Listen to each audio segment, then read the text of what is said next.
Emergency response teams got a valuable training on Saturday. WCBI's Chad Groening has more. These volunteers received FEMA-prepared training in order to better equip themselves to assist first responders in case of a major disaster. The course covered actions that participants and their families take before, during, and after a disaster, as well as an overview of CERT and local laws governing volunteers.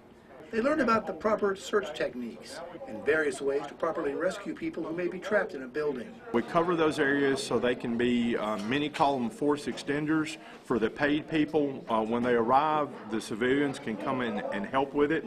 We do a lot of training about disaster preparedness for the individual and their family. Their individual and family safety comes first.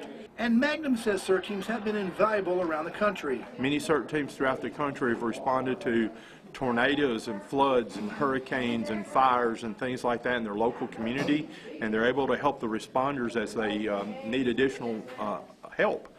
Many of the, especially the rural areas of the country, when they have responders show up, many are volunteers, and there is a limited number of those. Houston Fire Chief Jonathan Blankenship and several of his firefighters attended this weekend's course. He says CERT teams are very helpful. This team will be able to supplement our efforts. Of course, we're limited with manpower and equipment.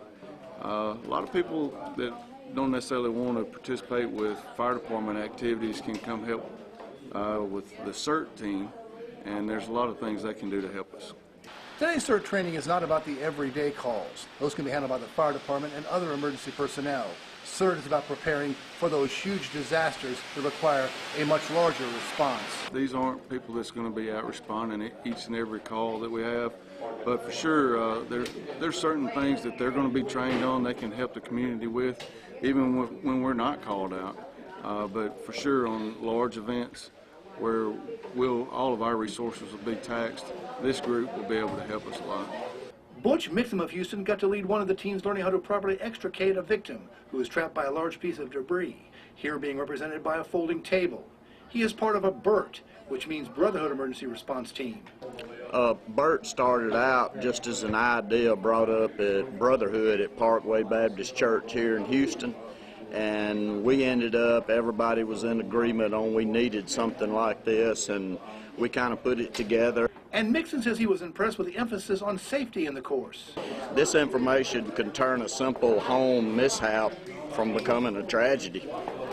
Chad Groening, WCBI News, Houston. Participants who completed the 20-hour course received a CERT certificate and a $50 backpack with emergency response support.